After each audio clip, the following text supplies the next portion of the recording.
Okay, thank you. Can you all hear me? I have issued a paper which hopefully you all have in front of you. I'm not going to make direct reference to that paper, but I will say something about the paper towards the end of my presentation. When I was signed up for this, the suggestion was that I should stick to the high ground and give you some kind of notion of the philosophy behind Curriculum for Excellence. And that's what I'm planning to do in the course of this presentation. Before I get into Curriculum for Excellence in detail, I do, however, just want to remind us of where we are just now currently with Scottish education. There's a very important message in it, and that is that it is not a failing system, and indeed that's not a term that we use in Scotland at all to describe the education system. When you look at the proportion of graduates, graduates as a proportion of the population, we figure quite prominently amongst the main OECD countries with approximately 34% in the 25 to 64 age group. When you compare the Scottish performance in some of the international benchmarking exercise like the PISA tests which are applied to OECD countries, when it comes to reading performance, Scotland sits roughly around 16th out of the 65 countries, and that's from the most recent OECD analysis. Likewise, when it comes to science, we sit somewhere around about 19th out of that group of OECD countries, and as it says there, and I hope you can pick it out, statistically significantly above the OECD average. And likewise, although perhaps not quite as impressive as our performance in maths, which is much closer to the OECD average, but still, again, roughly about 22nd in that set of countries. So it's a strong performing system in the main that we have in school education in Scotland. Over the last decade or so, we've seen a gradual improvement in the qualification results. Those youngsters who are achieving 5 or more awards at SCQF level 5 by the end of S4 and the end of S6. It's not been a marked and significant improvement as has been seen in some countries, but it's certainly on an upward incline, albeit plateauing slightly for those achieving by the end of S4. And from our inspection evidence, again, the signal is that this is a system that in the main is performing well. But however, if you look at the proportions of schools in the yellow and the light blue and the purple at the bottom, which correspond to our classifications of good, weak and unsatisfactory, good, satisfactory and weak, you'll see that there's still significant room for improvement. There are a number of schools in Scotland, both primary and secondary, that are undoubtedly coasting. And indeed there are some schools that are performing particularly well that equally are coasting and have the potential to perform much better. It's quite interesting, as Phil said when he introduced me, I have the remit for inspection across the board within Education Scotland. And we have a mechanism of engaging with the local authorities over the schools that are inspected. About a year in advance we draw up a long list and we go to the directors of education and say, these are the ones that are in our pot. Are there any that for whatever reason should be further up the league table in terms of when we inspect them or further down, or are there others that are missing that you would want put in? And over the last year or two it's been interesting, the number of directors who have said, we are concerned about this school that by all measures is performing quite well. It's not appearing above the parapet as a school that's giving us cause for concern, but we are concerned about the extent to which it is not performing as well as it might be for its youngsters. So again, our inspection evidence showing a reasonably strong performance in schools, but there are a number of issues that are holding us back. And whether we like it or not, if we look at this figure from OECD, which looks at the percentage of variation in reading performance that can be attributed or explained by socioeconomic background. I've done a comparison with Norway on the left-hand side. The further left, the better in this particular one. And Scotland sits just on the OECD average, 39th out of 65 OECD countries, which gives a very clear indication that the history of Scotland is in fact a major contributory factor to some of the issues that we have to deal with in the school education system as well as in the further and higher education system. We have had an industrial revolution in Scotland, and we are still taking action to address some of the issues that have arisen as a result of that. And it's one of the reasons why, when very often we're asked to compare Scottish education with other systems around the world, Finland comes to mind. The only comparison between Scotland and Finland is that we've got roughly 5 million people. There is no other comparison that can be made. Finland has moved from an agrarian society to a largely 21st century technological society in a single generation. They have had none of the socioeconomic decline and deprivation that the Scottish education system has had to deal with. So, again, there are factors that can explain some of the challenges that face education. And again, if you look at the average tariff score by school leavers, it is no surprise that it is a direct relationship with deprivation, and it's been that for many years. And again, if we look again at the system as it stands just now, we know already, and it's one of the shames of Scottish society, in my own personal view, having had the remit for preschool within the inspectorate for a good number of years, that by the age of 5, there are the gaps that exist between the performance of youngsters who live in the most deprived decile areas and the least deprived. 6 to 13 months regression in problem-solving ability, 11 to 18 months in expressive vocabulary. So we've got that historical background to deal with in the Scottish education system. We also have this, we have globalisation. This is a quote that I particularly like from a document that OECD produced a decade ago now on key competencies, setting the context and the challenge for educational systems across the world. And even a decade ago, OECD were making the point that assessing the quality of education outcomes, estimating economic social returns in learning, identifying key determinants to a successful life, full participation in society, are ongoing discussions that stimulate keen interest across the world. Given that globalised context within which our learners are both studying and moving into to follow their career choices, every country in the world has begun to look at the kind of curriculum that it might offer in order that its learners can succeed. Because as Mark Prensky, he of digital natives and such like, has noted, the types of learners that we have in the system are no longer the kind of learners that you and I were, or indeed are the kinds of learners that generally the education system is designed to teach. Very, very different types of learners coming through the system, as I'm sure you will all be aware. And we have to try and second guess as to the sorts of environment, the sorts of careers, the sorts of progression through society that these youngsters might make. That's my best take on some of the potential jobs that might exist in the future.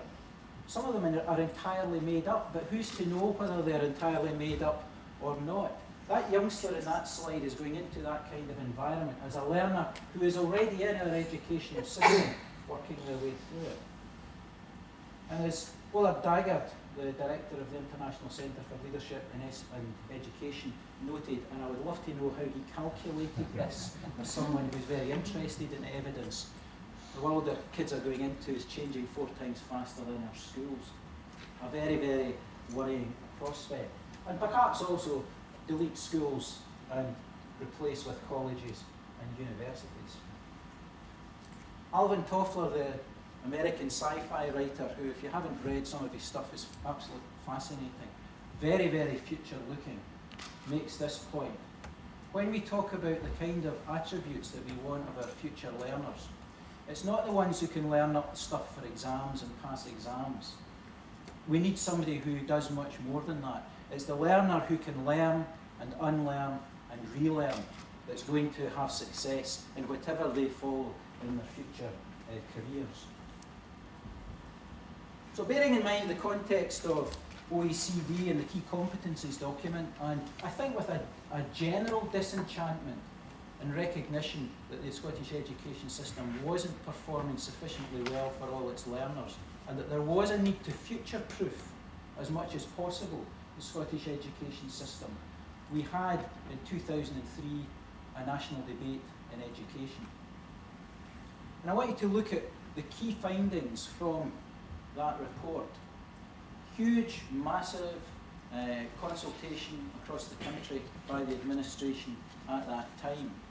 And what came out of it, and what there was significant buy-in to, almost consensual buy-in to by the education system, were these sorts of requirements or these sorts of aspirations for our education system. Greater pupil choice, reducing this burden. Remember, we were in the throes of 5 to 14 with primary teachers who were having real difficulty covering that range of curriculum in 5 to 14, reducing that overload. A more flexible curriculum, but note around a well-balanced core. Simplification and reduction of the amount of assessment and time spent in exams. Better learning and teaching programmes that meet the needs of all learners. And increased access and articulation between the school system, through vocational education with colleges and higher education. We all signed up for that in 2003. And I found it quite interesting that very recently the Goodison Group had a seminar. Some of you may in fact have been involved in that seminar, which was trying to look ahead at a situation where by 2025 Scotland is regarded as a world-leading learning nation. And what were the sorts of characteristics that would lead us to achieve that aspiration? And there you have half a dozen or so features that were felt to be key characteristics that made Scotland's learning world-leading. Learning that's an entitlement for everyone, that involves everyone, that is flexible, accessible, seamless, personalised, customer or learner-centric, etc. And just remembering where we are just now in terms of our learning, it is not just about learning within an institution. If we're talking about flexibility in learning, we have to recognise that the kind of learners that are coming through and into preschool at the age of 3 and 4, who are very adept at using iPads, I can assure you, they're coming into an environment where the likes of Khan Academy, 40 million lessons delivered, and that slide's probably the best part of a year old. And if you look at iTunes U and what it can offer in terms of downloads, lessons, and ready-to-use programs of learning, then that's a factor that needs to be borne in mind as we look forward to what learners might experience in the future. So curriculum for excellence, it's a real pity it's called curriculum for excellence, because it's not a curriculum. It's absolutely not a curriculum. It's very much, as I'm suggesting here, a mission statement.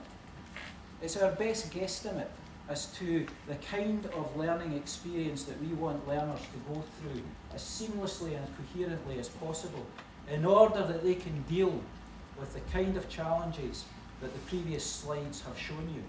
Very nation-specific challenges in a Scottish context, and particularly dealing with the huge variation that there is in levels of deprivation and such like within Scotland, but at the same time trying to ensure that we address this globalisation agenda that learners are having to take account of. So those 4 capacities that we have within Curriculum for Excellence, and what we are expecting youngsters going through our school and education system to be able to do, becoming successful learners, confident individuals, responsible citizens, effective contributors, and the subset of things that lie below that. That's very much the best guesstimate that we have in order to try and ensure that youngsters can make a success of their life against that very, very changing and uncertain environmental background.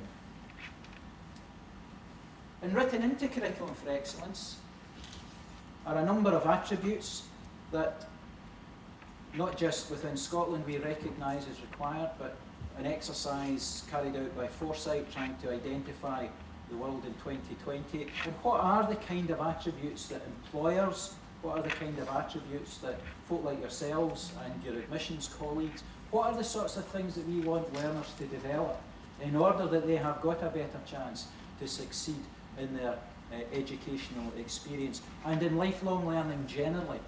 And there you have a number of them, each of which are being designed within the experiences and outcomes of Curriculum for Excellence. When you look at the documentation in Curriculum for Excellence, when you look at the experiences and outcomes, a very significant attempt to try and embed some of these higher order skills and thinking skills and such like within those experiences and outcomes in order that, again, learners can address the changing future they're moving into. And I think it's very important because I had a discussion not that long ago with a secondary staff in an arena not unlike this, in fact. And there was a very strong sense that somehow or other inspectors like me were picking on Scottish teachers by expecting them to implement Curriculum for Excellence. As I said at the beginning, the reality is that almost every country in the world is looking at its curriculum at the moment. It's trying to future-proof it. This iZone project in New York, you look at the vocabulary. Schools are being asked to find new ways to provide a more individualised education, to change the shape of the school day, explore what technology can offer, and even ask whether pupils need to be in schools at all. South of the border, a couple of years back, they introduced their 11 to 19 curriculum framework. Look at the kind of terminology that's being used south of the border. It's a bit of a compliment, I think, to the Scottish system, that some of the vocabulary that is embedded within the 11 to 19 framework in England is taken directly from Curriculum for Excellence in Scotland. They want learners and young people to become successful learners, confident individuals and responsible citizens. Where did that come from? It came from building the curriculum documents that were produced in a Scottish context. And even, I'm sure you might not see this, but it says Finnish education system at the top, which I'm very, very close to and professionally do quite a lot of work with University of Helsinki, so I know the system intimately. It's often held up as being the model that countries should aspire to. Look at what they've got. They have a broad general education right up to the 10th grade, up to the age of 16. Very often it is in the same establishment, I have to say, right the way through from preschool or kindergarten, primary and into secondary. But at the age of 16, they have undertaken and experienced a broad general education at which they then make a choice as to their future career. Now, I'm not saying that in Scotland we're trying to emulate that, but if you look at all of the Scandinavian countries, and many of which are quite successful in the educational front, no more so than Finland, you have a model there which Curriculum for Excellence has elements of within it. So what is it trying to achieve? What are the big messages?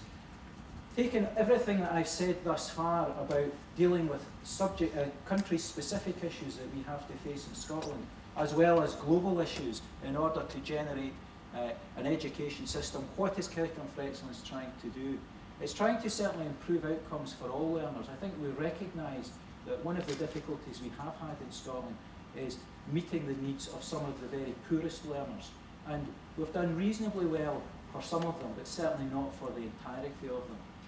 We want also to close that equity gap between the lowest performing youngsters in society and the highest performing. Scotland, in fact, has one of the largest ranges of performance in attainment terms between the lowest performing and highest performing of any developed nation. It's critical as well to note that it is also about improving standards. There's been a lot of media hype about the dumbing down of the curriculum through Curriculum for Excellence. If you look at the experiences and outcomes at the 3rd and 4th levels, I think you'll be surprised to find out just how challenging many of them actually are.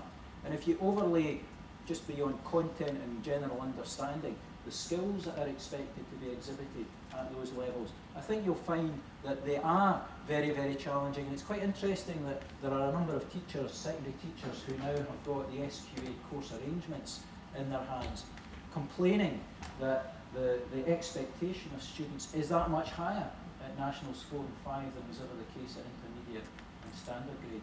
Nowhere less than in science, I have to say. It is about creating this high-performing education system. I would like to think that we would be able to move further to the left in those tables that I showed you through Curriculum for Excellence. But of course, as I'm explaining here, every country is doing the same. So in actual fact, probably to maintain that position and move slightly up would be a major achievement.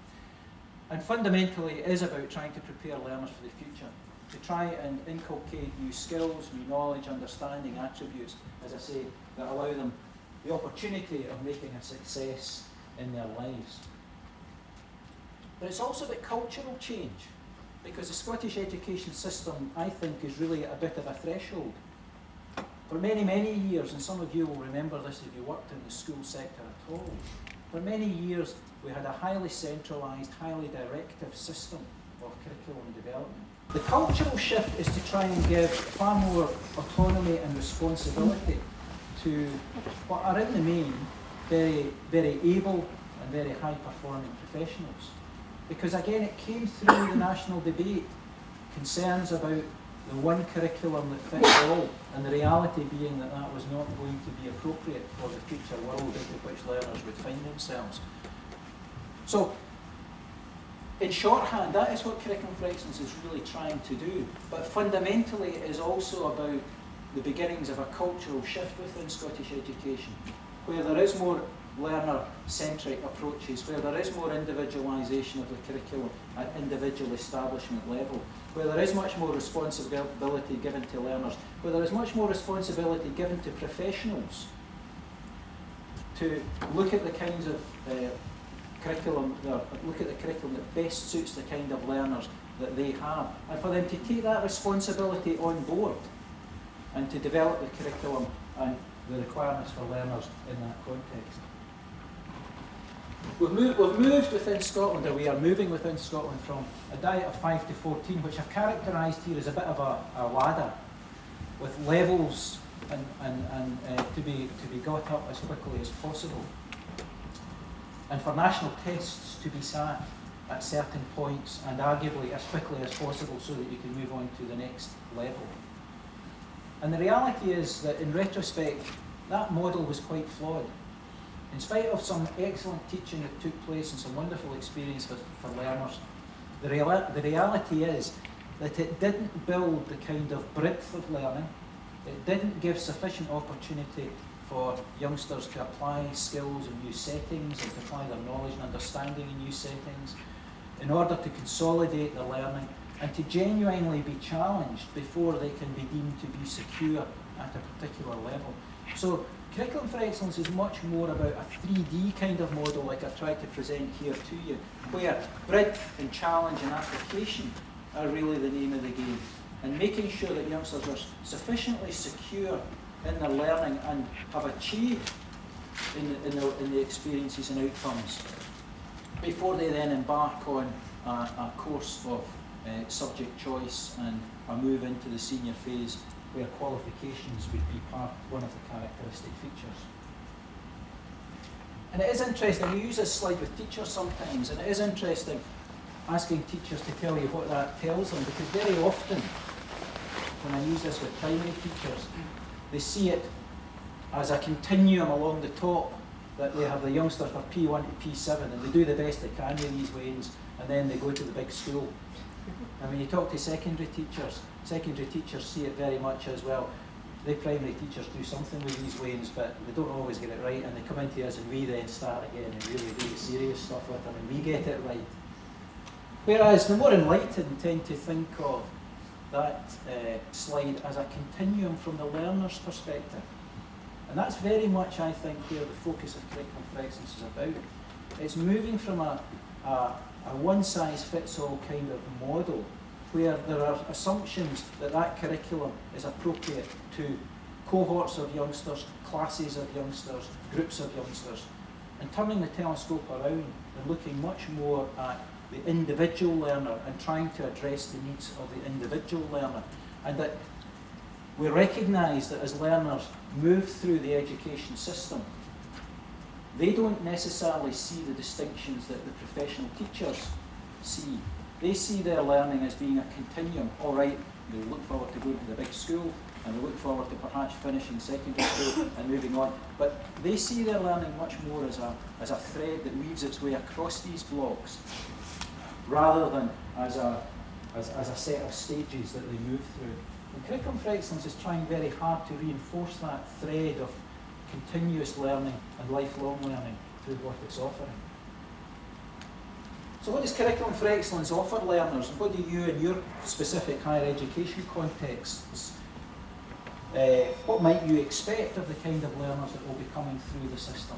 Well, to be perfectly honest, I don't know, but I hope that it will be all of those things, that you will see learners who will have much more developed higher order skills, who have got much more responsibility for their learning, who are much more engaged in their learning, and who expect to be much more engaged in their learning, who are much more able to make sensible choices about what it is they study, where they study, and the extent to which they study it. They're much more responsive and much more able to deal with increased levels of challenge, because the experiences and outcomes are undoubtedly much more challenging, and Nationals 4 and 5 will be much more challenging than the examinations and the qualifications that they replace. And that, generally speaking, that they are more able to demonstrate those skills and attributes that are set out in the 4 capacities. And in the paper that I've given you there, I prepared this some time ago, and it may actually have found its way around some of the higher education system, but on the back of it, I've tried to set out a number of what I think are challenges for the higher education sector in respect of Curriculum for Excellence. The sorts of questions that I think, as very good self-evaluators, and Bill Harvey and I appear in front of the Quality Committee every so often at the Funding Council, and he reminds me that you are all very good evaluators and reflectors on your practice. My challenge to you is, use that set of bullets at the top there to reflect on how far down the road you individually, your colleagues and teams and your universities are in terms of preparing yourself for a different type of learner coming through the school system into higher education. I think I'll finish there, and I don't know, Phil, if you want any questions at this stage, or whether you want to move on to Seamus, and then we can take questions together. No.